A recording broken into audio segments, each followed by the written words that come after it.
We examined the physical security that is in place at missions abroad.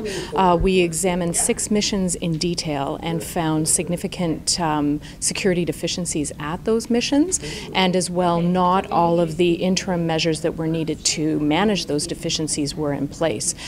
These were things like video cameras or vehicle barriers, or in some cases alarms.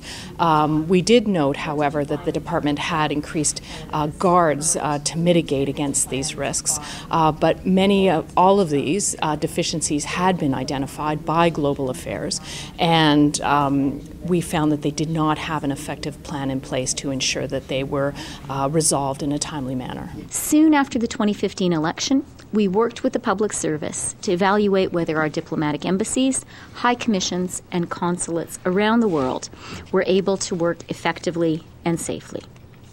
We realized that the Government of Canada could and should do better. That is why we have invested almost $2 billion in training and security measures. It was clear that there had been, prior to our forming government, a significant lack of investment in the security of our embassies abroad. The Auditor General's report released today confirms how much work there was to be done. It shows that for over a decade, the previous Conservative government failed to make sufficient investments in security upgrades at our embassies and did not commit to mandatory security training for our diplomats. We know that we have a responsibility for the safety of our Canadians working abroad.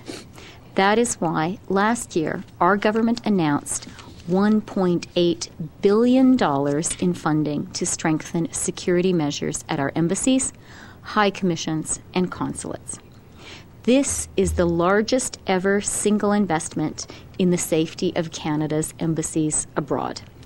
This much-needed funding has already enabled Global Affairs Canada to make crucial investments in security, infrastructure upgrades, emergency readiness, and training programs.